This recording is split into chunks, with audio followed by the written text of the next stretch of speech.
So Go I ahead. have a really good friend who went through the judicial system and was in jail and came out, and workforce development was huge for this person, because you come out on the other side of jail time and there are a lot of people who raise a skeptical eye to you, and all of a sudden, they're wearing garlic around you and they're like, stay away. And it's like, Oh no, it's this is contagious. right, exactly. And it's like, well, this is a person who has served their time, who has done the work of, rehabilitating themselves through their time in the judicial system, and now they want a fresh start, and you're putting even more stumbling blocks in front of them. Like, Right. that's really not cool.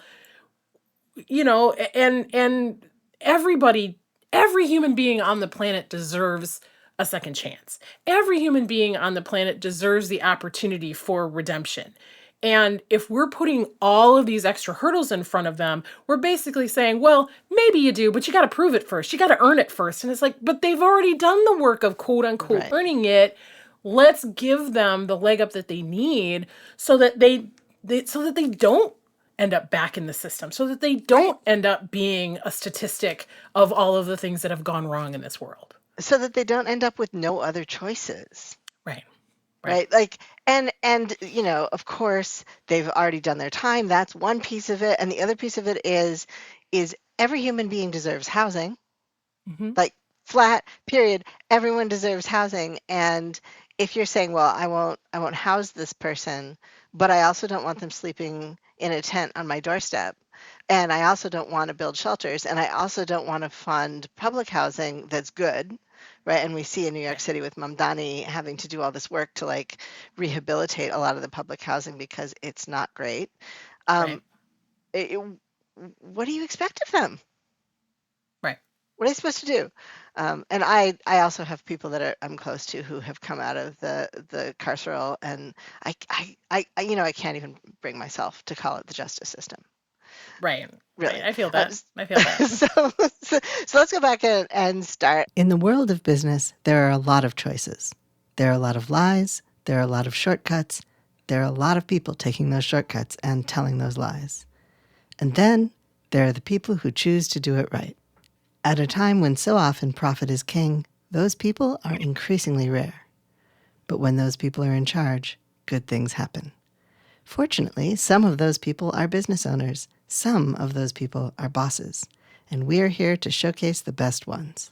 I'm your host, Leela Sinha, with co-host Lisa Robin Young. Let's get started. Hi, welcome to PowerPivot. This is episode 3 of season 3. Woohoo! I'm still really excited that we're doing Me too. and today we're going to be talking about Judge and Company, which is a small company that has a little fourplex where they house people with a felony history, and more broadly, the issues of housing and employing people who have been justice involved in their histories and are now trying to live their lives. This is my host, Lisa Robin Young, who is delightful and smart and thoughtful. And in her daily life, she is a consultant for small businesses. Is that an accurate Yeah, 10 second? I work with organizations of various sizes, really helping them with the decision making layer of building a resilient business. Right. And I do team development, ethics development, again, with, in my case, small and very small businesses, mostly startups that are trying to form a culture that makes it a good place to work, that makes the founder happy to be there, and that lends itself to strong ethical development as the company evolves. So my initial vision was like, just imagine if Facebook had been founded with good ethics. Imagine how different the world would be just with the influence of this one company. And then I was like, it's really hard. I know from my experience in congregations and other organizations, it's really hard to shift culture once you have a large organization. The more people and the more age you have in an organization, the harder it is to change. But what if we could change it right in the beginning? What if we could not have to change it at all, but just seed it correctly, get the right DNA from the beginning? So you can see why the two of us are interested in businesses that are doing things Well, so today we are going to be talking about businesses that are supporting people who have been justice involved. And I'm so looking forward to this conversation because it's really close. It's really close to my heart. I have some very dear friends with histories with the justice. I hate that. I hate it with the carceral system, um, and the kind of long tail of things like felony convictions. Yeah. Yeah. Same. I have people that I care very deeply for who have had to go through coming out the other side and reestablishing themselves, reestablishing their getting their lives and their houses in order, so to speak, literally and figuratively, on the other side of having been imprisoned. And like, how do you put the roots down? How do you get that steady footing underneath you when it feels so often like the deck is infinitely stacked against you? And it's not just it feels that way, like it is. Let's just Right. be Yeah, honest, yeah. the Yeah, deck that's is true. stacked against people. Yep.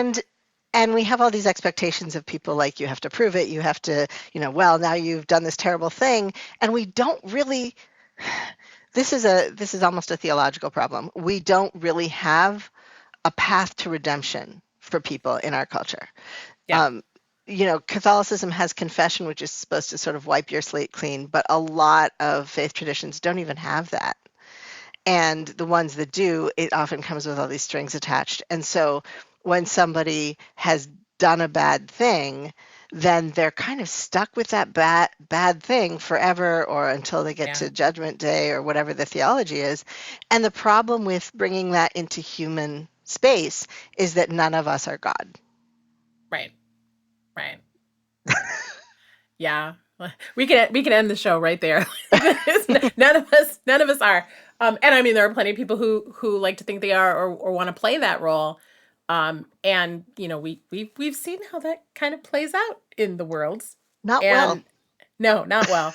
And I think that's one of the reasons why I was particularly interested in um talking this week about the work that Judge and Company is doing.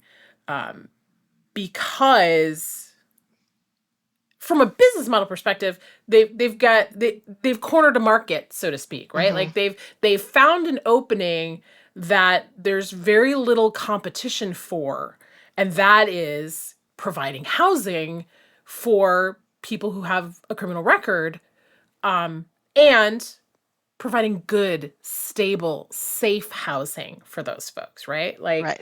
there are lots of transitional housing opportunities available post incarceration. Hmm. And a lot of them aren't safe. A lot of them aren't clean. A lot of them have problems. And so what they have done is they've taken this fourplex and they only rent to people who have a history of incarceration. And I believe only felonies, but I'm not sure about Yes. that. Yeah, felony Um, convictions. And yeah, and the thing that they've done with this business model is not entirely dissimilar to some of the folks who specialize in Section 8 housing, right? This idea of taking a population that a lot of landlords don't want to work with, and and working with them. But what they've done on top of that, that I think is so exemplary, is that they work with them on the schedule of payment. They work with them on, they try to be, they started the series, I believe, they started the short media series where I found them because somebody kind of half jokingly said that they were being slumlords.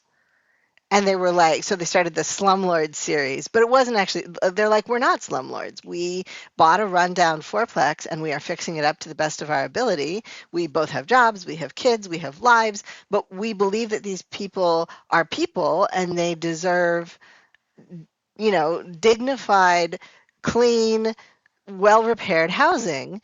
And we believe that if you get paid every 2 weeks and it's easier for you to pay your rent every 2 weeks, we should make room for that. right, We don't right, have to be like there. It's unreasonable to say, oh well, you have to pay me once a month. Why? If they're paying you twice a month, just save the extra half and pay your mortgage on time. And so this business of just treating people like people and being as reasonable and flexible as you can be, I think has done wonders for this little micro business serving a really underserved niche. because we Yeah. certainly incarcerate a lot of people in this country. Right. Pause for yeah. So when we look at we were talking about this "we're not slumlords" idea, right? We were talking Hmm. about we're not slumlords. Okay. One of the videos that I saw that I thought was really telling, and that I really appreciated was one of the shorts that her name is I think her name is Taylor Van Pelt. Hmm. Yeah, And Taylor. one of the things that she said that I thought was really, really useful for the world at large was this little video that she put out that said, as as a landlord, you have free will. You don't have to require that your tenants make 3 times the rent in order to Right? qualify to rent from you. You don't They didn't have used to. to.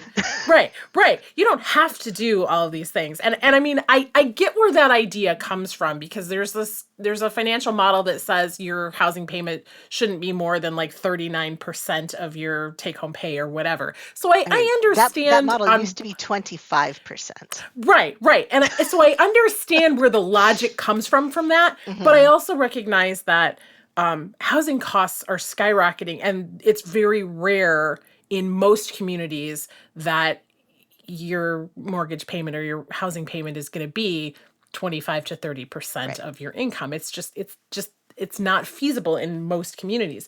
So I really appreciated her coming out and saying, as long as you're covering your monthly nut on the cost of housing and maybe making a little more because it's a business, not a nonprofit, like Right. you can decide how you want to do all of the different things in your business as long as you're being ethical and upfront and above board and, doing the right Right. things. You don't have to do all those things. And I, to me, that's an example of values in action. Like you're walking the talk. You're not just saying, hey, we took this fourplex and we're renting, and we're not talking about how much money it does or doesn't make. We're not talking about, we're telling you like these are the principles that we're standing on and why we're doing things this way. I'm not just telling you these things. These are actually our lived experiences. Yeah, and that it works out okay to rent to people with different income ratios, and it works out Yeah. okay to rent to people. I think landlords, I find that landlords have gotten incredibly invasive in the last 10 years. In the last 10 years, the amount of information that any landlord asks me for in order for me to rent from them is just absurd.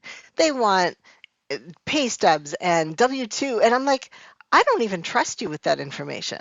Yeah. Yeah. Like, you're not a secured portal. How do I know Right. what you're going to do with this information? And there's just this, I think, increasing sense of entitlement among a lot of property owners. Well, I think the other thing that you're running into there is blatant data mining. Like let's Yes. be honest about that, right? Like when you've got these large rental companies that are national, they're pulling in all of that data and aggregating all of that information from all of their renters across the country so that they can determine what their rental rates are going to be, so that they can determine all of these statistics that benefit them and what Right. they can choose to charge for rental units. I had a rental experience when we were living in Nashville. We rented an apartment and we were on the ground floor and we were getting sewage drainage and backing up into our from the other units. We had water problems. We had all Gross. kinds of problems in this unit. And we had signed a 10-month lease. And when the lease came back, they're like, yeah, we're going to raise your rent $200 a month, $250 a month. And I'm like, but you're not even taking care of the problems Right. that we asked you to deal with in a timely manner. And you Right. want us to pay more for a terrible experience? And they're like, well, if you don't sign, we've got 3 people who would love to have this unit. I'm like, ugh. But that's the state of Give housing me their now, right? addresses. I'll tell them about this Right. unit. Exactly. Exactly. Oh, I left a scathing review on Google, right? I'm like, you don't want to rent here. But they know because they've been aggregating all this data, Right. they know that they can charge more and they'll get it even if the unit is in a crappy state of repair because there's demand, right? And they can gauge Right. that because they're pulling in all of that information from the renters that are renting from them. what's that thing called that they're doing in grocery stores now with the adjustable Oh, pricing? dynamic pricing? Dynamic, Yeah. it's essentially that, right? And there have been Yep. lawsuits about it, especially the software that's allowing them to aggregate all this data and Yep. like figure out like how desperate are you and what will the market bear and at what Mhm. point, and they're doing this with job postings too, where they're posting a job at a particular pay rate and getting a bunch of applications, and then they're posting it at $10,000 or $50,000 less, and posting it again and posting it again until the applications drop off, at which point they know what the lowest possible rate is they can post it at, and those are the jobs they fill. Yeah. It's just corporate greed has gotten disgusting. It's Yeah. really gotten disgusting. So that's one of the advantages of being a small, but I'm always going to come back to what are the advantages of being a small business. One of the Yeah. advantages of being a small business is that you have free will. You don't have to do all this other stuff because you're not publicly traded. You don't have to deal with your stockholders and the um, liabilities that come from having other stakeholders in your system, Right. because unless Right. you're incorporated as a benefit corporation, your primary goal has to be uh, money. And you can be sued for lack of fiduciary responsibility if you're not putting your bottom line at the top of your priority list, unless you're incorporated as a benefit corporation, which is a whole other. Sometime we should just do a show on benefit corporations because they're awesome.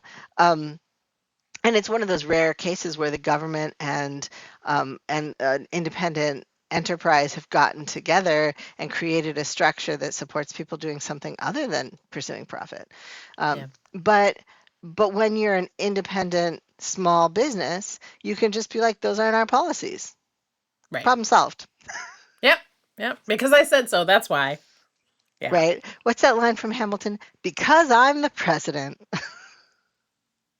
Exactly. Exactly. And that to me is one of the beauties of being a small business owner. Like we get to be more agile. We get to make decisions more quickly. We get to change our minds more rapidly than larger behemoth organizations with 14 departments and 33 departmental meetings that have to happen before they can make a decision.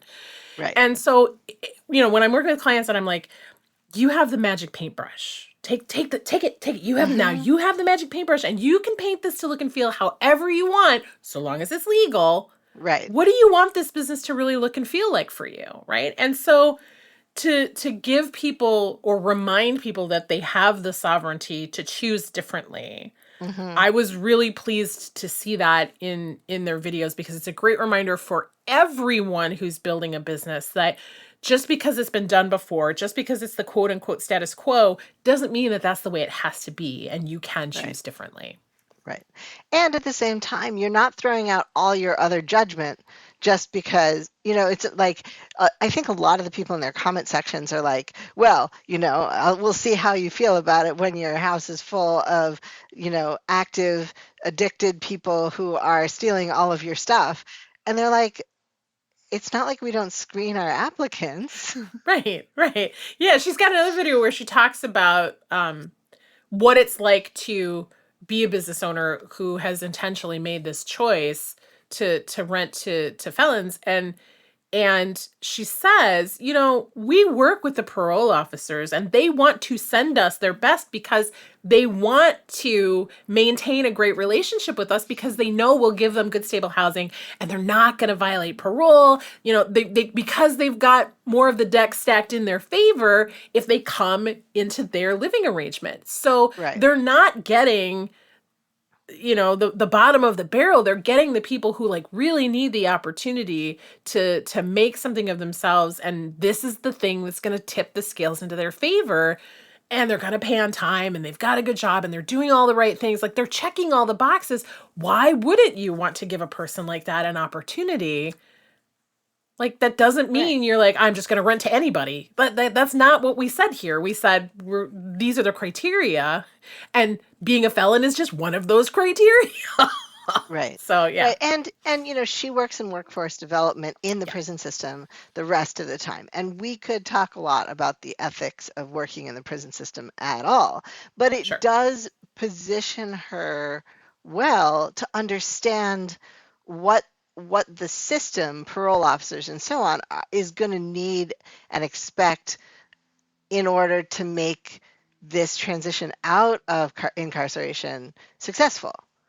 Yeah. And Yeah, she came from a different kind of business background. Like she had an yeah, online Etsy store for years making wooden toys for children and apparently did pretty well with that.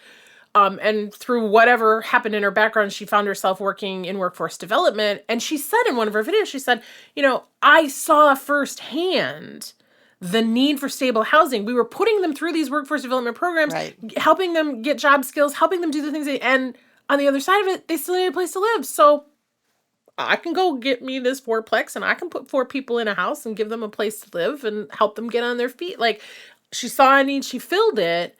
And like that whole being in the system, and this is one of the things that I say a lot is you can't change a system from the outside. You can influence it, right? Hmm. You can influence the movers and shakers inside the system if you're outside the system, but you by yourself outside the system, you can't enact change.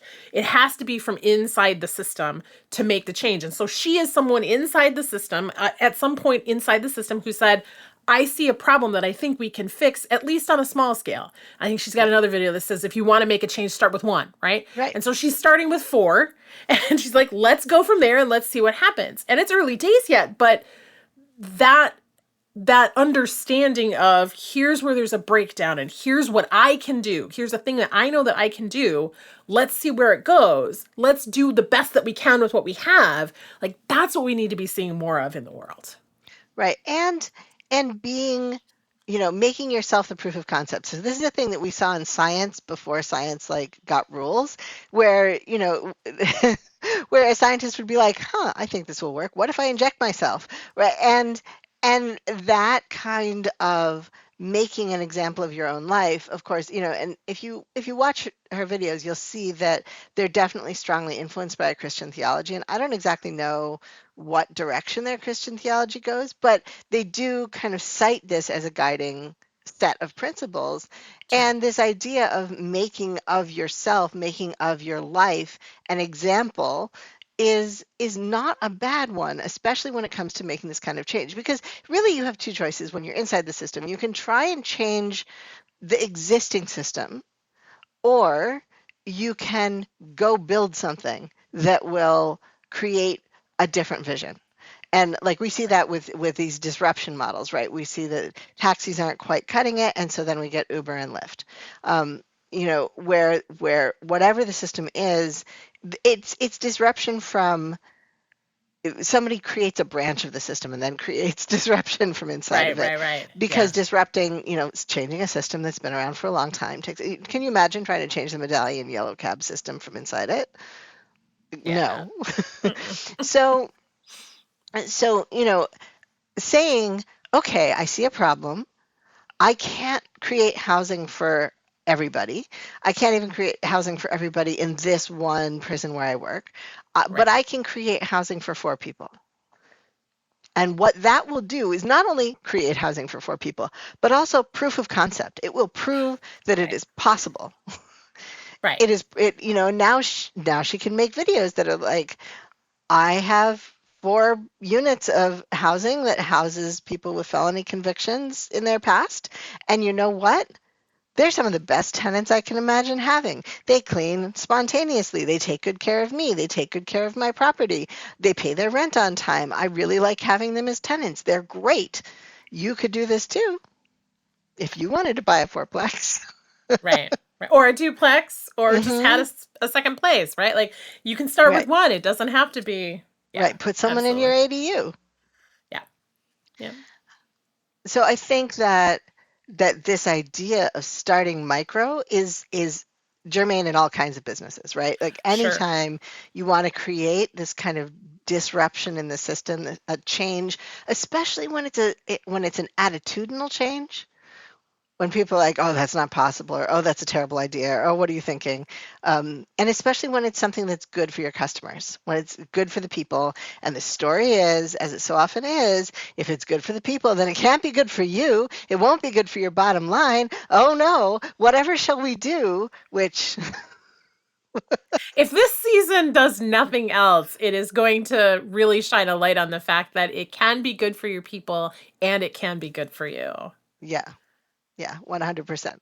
And when you want to prove that, so often the best way to prove that is just to do it. There's another, probably another whole episode in the restaurants that have decided to go to a pay what you can model, Hmm. and restaurants that have like Heretic Coffee, which is right down the street from me in Portland. Um, Heretic Coffee has started giving out SNAP meals, which is like a little basic meal that you can just walk in and ask for. And they started doing this in response to the cuts in SNAP benefits. And every day they post on their, if they post nothing else on their Facebook feed, they just post 38 people did not go hungry today. 43 Yeah. people did not go hungry today, and people contribute. Um, so I think this idea of like, well, we can't solve hunger, but we can give out some relatively inexpensive meals and tell people we're doing it. Maybe we'll get some donations. At one point, they had like $350,000 in donations, and they actually decided that was too much for them to be fully custodial of, and they gave it to organizations that were also working on hunger. But like 43 Yeah. people didn't go hungry today. It's just 43 people, but that's 43 people. Yeah, I mean that's the starfish story, right? Like the Right, kids on the beach throwing the starfish, and some old man comes over and goes, "What are you doing? It's not going to make a difference because there's all these starfish washed up on the sea." And he's like, "Well, it matters to that one. It makes a difference to that one." And you don't, just because you're seeing the impact on a small level, right, right? Like the one person or the four people, you don't necessarily see all of the compounding ripple effects from that. And I know that that can sound cliched or Pollyanna or whatever, but I've seen it in business time and time again where you do for this one person or this one person does for you.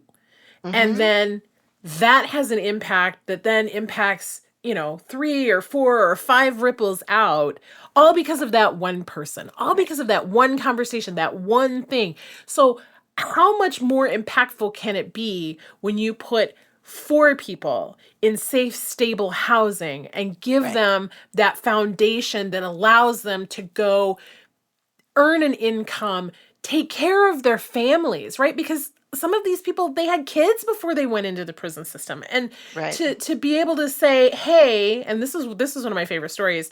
Um she had one of her tenants come and say, "Hey, I'd like to pay a couple of days late because I mm-hmm, want to take my kids school shopping." right, And in order to do that on that date, it means I've got to push this out. And right. she has a history of, they all pay on time. I've never had, and she's like, as soon as I said that on TikTok, the next week, somebody was like, "Hey, can I pay a couple of days late?" But I was able to say yes to that because I was giving them their dignity. Like I was giving them the Right, opportunity to provide for their family and take care of their kids and still honor their obligations to keep their rent paid, right?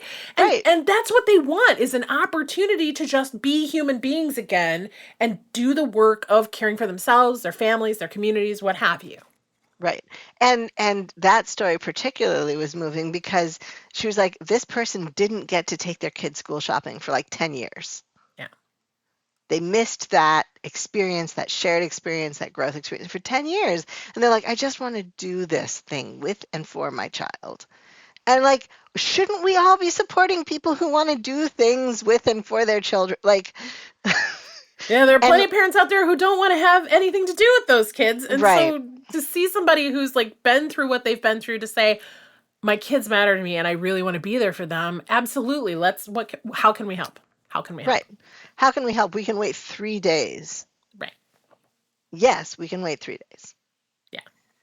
And if your business is running such close margins that you can't wait 3 days, that's probably it would be good to repair that. But like then that's a different situation, right? Then you're Yeah. like, okay, we have to, what, how can we compromise? What can we do to make this work together? Right. But but but the beauty of being a business owner over time is that you start to recognize, oh, September might bring some of these requests. Maybe we should have a little buffer for September. Right, right, right. Exactly, exactly. And this is one of those things when I'm talking about with clients, I'm talking about like conditions for success. Like what are the things Right, that you need in order to be successful as you define what success looks like. And so if you're new to business and you don't have those historical cycles to go, oh, September might be right, a pat time when they're going to need that. Like what can you what how do you price your offers? How do you structure things so that you can withstand the storms of the rise and the fall of the ebb and flow of money, because it's going to happen. Business is right. cyclical, right? And if you're expecting that you're just going to cruise along in Yeah, this, vertical ascent for like you're fooling yourself, right? So you need to really be aware that money's going to go up, money's going to go down, income's going to not always be stable and predictable. You need to build your business with a plan for that. And right, that's one of the things that I like in what she's done here is she's kind of peeling the curtain back and showing us, yeah, we're doing this work on these units, and we can't afford to do it all at one time, and we're doing it as we can, and we're doing the best of our abilities, and we're not losing money on this deal because everybody's paying on time like they're supposed to, right? Like right. I think that's And an important proof of concept. right. And sometimes she's like, and we left the materials for, I don't remember whether it was cleaning or something like that, in the laundry room because I was going to get to it later, and I came back and it had been done. And Yeah. and this idea of developing, we're back to relationship, right? This idea of actively developing relationship with whoever you're in business with has all these little side benefits. People will communicate with you instead of just stomping off and being mad if you're like selling a service or selling a product or selling an app. When you're in constant conversation and people know that you actually do care, then they'll relate to you differently. Yeah. And we can see an example of that, for example, in Graham Plattner's Senate primary race that just concluded, right? He got 74% of the vote in Maine. That is just, Maine is purple. That is just That's amazing. extraordinary. Yeah. It Yeah. is extraordinary. I lived in Maine for 10 years. So while I am not a Mainer in the sense that I was not born in Maine, I do have a deep connection and affinity, and I have a lot of kind of lived experience of what Maine is. And I lived in Sullivan for a while. I lived on the Blue Hill Peninsula for a while. So that part of Maine is like home base for me if I were to go to Maine again. And and he has done the extraordinary work of building relationship. He went to places that nobody ever goes because they're little tiny towns in the northern part of Maine. They don't have enough people to be important. But he understood that everybody was important, every relationship was important. And so he stomped around Maine doing relationship building everywhere. And it made a difference. It made such a difference that even when major media went after him, Maine didn't listen, which is Yeah. very Maine, by the way. Well, it Oh, you're reminds going to me try and of tell us what we're going to do? No. right, right. It reminds me of the story that Taylor Swift's first manager used to tell. Uh, he said, she came to me and said, I want to sell 500,000 records. I want to sell a million. I want to sell a million records. And he was like, well, if you want to sell a million records, you got to meet a million people, right? Like you got to go out and do Mm, the work of building the relationships. And now, whether you like her music or not, she's got raving fans because of all that early relationship building she did directly to the fans, right? right. Shaking hands, pictures, all of that. And that's a very high level example, but that's an example. It's a teachable moment that you can bring down into your business. How are you relating to the stakeholders in your company, in your organization, Hmm. in your business, your clients, your team members, like the community that you work in and serve in? Like, what relationships are you building, and how are you building them, and are you only building them with a certain kind of person Right. because of the expectations that you have around what that's supposed to look and feel like? Or are you really looking at the human experience and allowing yourself to be a true part of the community that, you're a part of? When I look at the companies that we've previously profiled, they're in their communities, right? Right. Like they care about what's going on in their communities. And that I think makes a big difference too. Mm-hmm. Yeah. Um, so I think it's really, you bring up the people we talked about before, and I think we might have to go back and talk about Mr. Mixer for a second. Yes, yes, yes.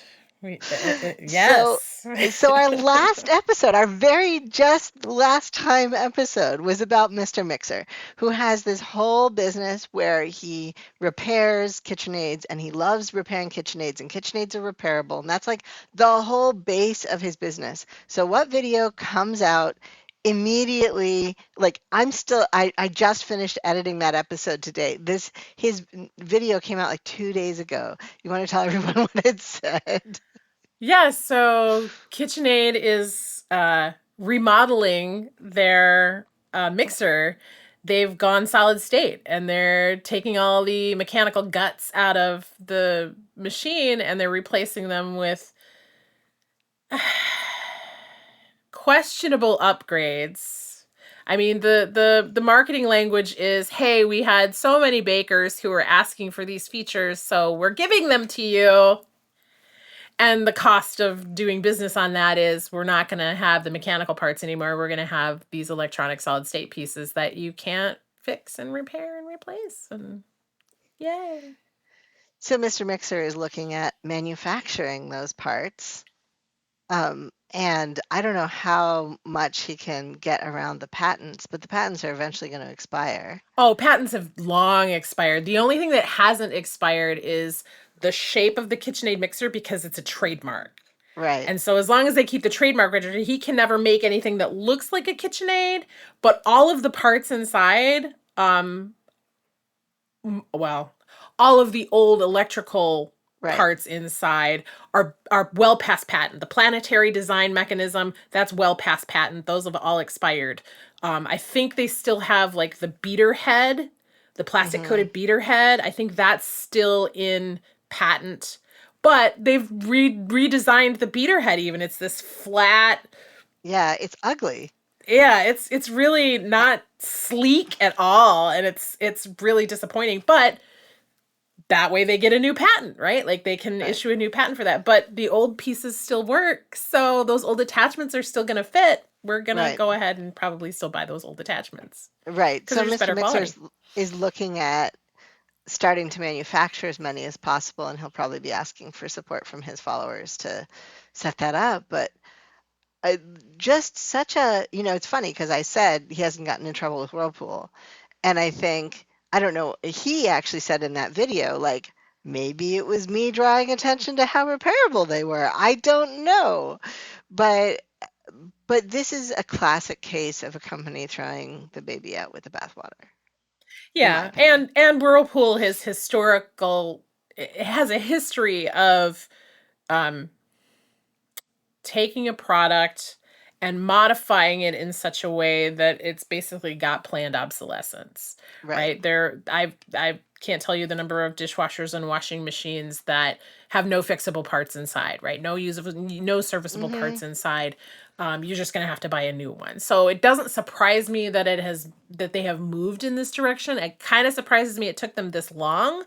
But it may be a function of, hey, it took us this long to figure out how to do it in this body because this body is trademarked and Right. it's brand recognition and we don't want to mess with that, so we're going to have to pull all the guts out and figure out Right. how do we electronify all of this stuff. So yeah. Which, I think I've been saying for years that some companies, some startup should just be a startup that takes out of date patents of really great 1950s and 1960s machines for the kitchen and for the house and builds them in this like deliberately repairable way. Yeah. And I'm not the only person saying that. So my hope is that Mr. Mixer becomes one of those microcosmic proof of concepts, proofs of Yeah. concept that we were talking about just a second ago, right? Right. Where he's like, I'm already manufacturing the spring. I'm already manufacturing the Everdime. So like I already have a kind of a workflow for this. What if I started to manufacture all the other parts that they're not going to sell anymore? Well, and I mean, to your point, this is actually this is the next step in proof of concept, right? Like the Right. start with one principle. I think he started with the screw, The right? Like spring. Yeah. or the spring. He started with the spring, and then it was like, oh, okay, we've got traction on that. Now let's do the Everdime. Okay, that's cool. Hmm. Now let's do the handle. Okay, that's cool. Now let's right. And so slowly expanding the offerings, but then also expanding the user base, right? Like the people Hmm. who are aware. I didn't even know he existed until you told me something about him, and I owned a KitchenAid mixer for months and months. Right. So, like as awareness starts to grow and the audience follows as buyers, now Right. you can experiment with more things. And so I think it's great to see him saying, we're gonna step out and do some more parts. We're gonna step out and try Hmm. some new things, and hopefully he'll have enough traction to be able to make that work. But the thing that I think is really cool is he's not just crossing his fingers. He's saying, "Hey, since you're already part of the community, Right. we'd like your support in getting this off the ground." And Right. that I think, Because he knows everybody's going to be disappointed, right? yeah, His whole audience is specifically there because of the repairability and the mechanical parts of a KitchenAid. His audience is already complaining that there are too many circuit boards. His audience is not going to be happy that KitchenAid is wiping out the entire infrastructure that they love. right, right, They're not going to be happy. So I can see, 10 years down the road, I can see the Mr. Mixer becoming its own thing, like designing a body that's sufficiently different that it escapes the patent and right, basically selling a fork of the KitchenAid. yeah, yeah, Um, and that's similar. We were talking about Judge and Company, which is providing housing. Probably in the future, we're going to talk a little bit about the particularly pizza companies that seem to be hiring people with felony histories. I don't know what it is about pizza companies. Maybe there's a particular set of skills that you learn in prison, like if you end up working in the food service in prison that yeah, leads to pizza.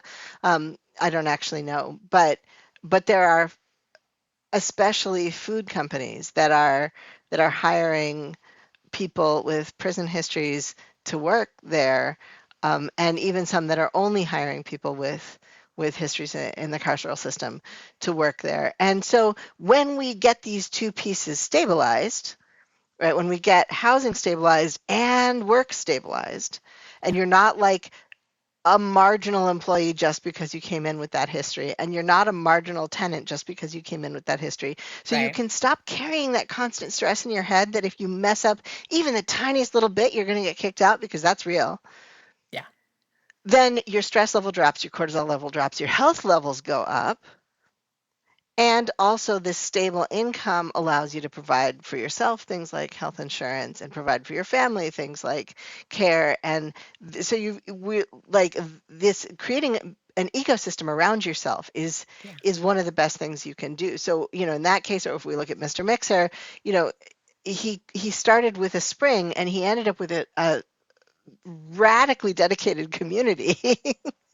yeah, And that community means that if, let's say, he wanted to just stick to the parts and repair thing, but somebody else wanted to manufacture a mixer that could use all those parts, right? He could end up part of an ecosystem, and that ecosystem could grow beyond mixers. Like I saw him repairing or trying to repair a milkshake machine, a vintage milkshake machine. oh, right, And Oster, it was Oster, it wasn't KitchenAid, but somebody had sent it in, and he was like, "I'll give it a shot." And I don't think he was able to do it. I think something key was burnt out. But but you can see the beginnings of of the scope creep. Um, Yeah. as Yeah. people are like, oh, you fix old kitchen things. Can I send you my old kitchen thing? Yeah. Um, and what happens is when you're part of an ecosystem that is built out in that way, the whole ecosystem benefits. Right. So when we're talking about preventing recidivism and improving people's lives after they've been involved with the carceral system, what we end up with is, oh, you've got housing, you've got a job, now we're talking about like improving job skills, right? You have this job, but maybe this job is just the only job you could get. Let's create the ability for career growth. Let's Right. create something that uses some of the particular skills and experiences that you got that a lot of people don't have to build you into a particular industry. I've seen some videos of people who are incarcerated and who are already working in software programming while they're incarcerated on special work release. They're still there, but they're able to work remotely, so they can build the skill set. So and then we end up with an entire ecosystem, and then we can talk about reducing poverty, and we can talk about improving other kinds of social supports. And next thing you know, we've reduced the need for a carceral system, which of course will make the industry of for-profit Yeah. incarceration mad, but I don't care. Yeah. Um, Right. Yeah. If we can lose if we can lose industries that matter because of things changing over time and progress being made, then why can't we also be willing to let go of industries that are doing more harm than good, right? right, right, Yeah. and that are actually encouraging or forcing or supporting our systems to do things that are terrible. We Right. could stop. We could not do terrible things so often. That would be great. Um, Yeah. any last words? For me, I came into this episode with a little bit of resistance, partly because I have people in my world who are very close to me, dear to my heart. I was not sure I was going to be able to get through this episode, either without a lot of tears or a lot of rage against the machine. And Mm-hmm. at the same time, I'm really grateful that we have an opportunity to highlight these kinds of, I mean, this whole season is like best bosses, right? Like to be Right, able to look at people who are making decisions that are actually serving the greater good and doing business inside the system, right? Like right. we're seeing what good can come of people making choices to serve humanity and still be profitable. Mm-hmm. Yeah, I think obviously I think this or I wouldn't be doing this podcast, but I think it's so important to recognize that these false dichotomies that are set up do not benefit any of us. Like if somebody is telling you that XYZ is impossible because while it would serve the greater good, it's not sustainable, I'm going to have my whole skeptical face on right there. Well, and sometimes it doesn't need to be sustainable to be good and effective. Also, Like, okay, so it's not sustainable. I'm still going to do the thing because it's the right thing to do. It's like it's going to create good in the world, and maybe I can't do it forever. Maybe I can't get all the starfish off the shore, but it's going to matter to the starfish that I can. right, right. And sustainable doesn't have to mean that it solves the entire problem permanently. Right. It Exactly. can be sustainable by just, I stop throwing starfish and eat lunch every day so that I don't die of starvation and dehydration while I'm walking down the beach. Um, And I invite some other people to grab some starfish too, right? mhm, Like and we perpetuate it. It can be sustainable in different sustainability can look different in different yes, ways if we're willing to use our eyes to see them differently, right? Like if right, we always have this limited viewpoint of how we're defining anything, we're going to be stuck with that definition instead of seeing what the full spectrum of possibility is for the terms that we're using, or the world that we're trying to define for ourselves. Yeah. Yeah, and I think that the other people piece is really important too, right? Because if you keep inviting people to the beach to throw starfish, you will eventually all be eating lunch, or most of you will be eating lunch together, except for like three introverts who are like, I need a break. We can talk while we throw starfish, but I need a break. Right. And making Right. space for that too, right? Making space for some people to be like, I need to not be quite so interpersonal right now, but creating the community, and then eventually what you usually end up with in a community is specialization. So some people bring the buckets, and some people do the throwing, and some people do research about starfish and discover that some of the starfish need to be walked out, and so there's this like brigade of people walking those starfish out into the water instead of just flinging them, right? and Right. and so the care improves and the community strengthens, so that if you can't make it, you don't feel like, oh, if I don't go out there, all those starfish are going to die. No, if I don't go out there, a bunch of other people will be out there doing their best with the starfish, and I will be home in bed with my chicken soup. And that's Yeah. okay too. And so what we end up with is improving the sustainability by improving the community, Right. because it's not sustainable if it's just me and I have to be out there 7 days a week. Right. It is sustainable if it's me and 10 or 20 or 50 or 3,000 other people, and we're all doing a little bit, and we're figuring it out and improving and changing our processes as we go. 3,000 Yeah. people don't fit on the beach the same way 5 people do. That's right. That's right.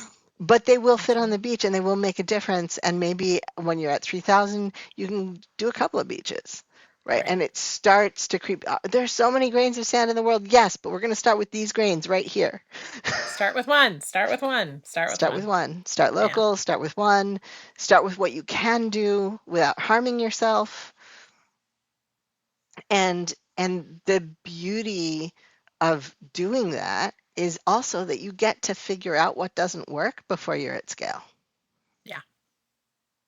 And as you build community, you find out what works for one person and doesn't work for another person. And so you end up with this kind of beta testing situation where nobody can naysay your project, or they can try, but they're going to say, oh, well, that doesn't work. And you're going to go, it works for these 10 people.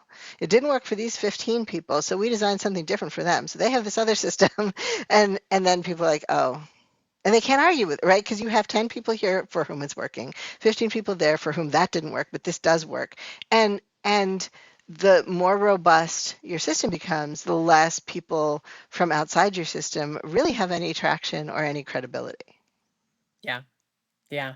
And it always slays me when you have these armchair quarterbacks who have never done this work, who are going to tell you all the ways that it can't work. You know what?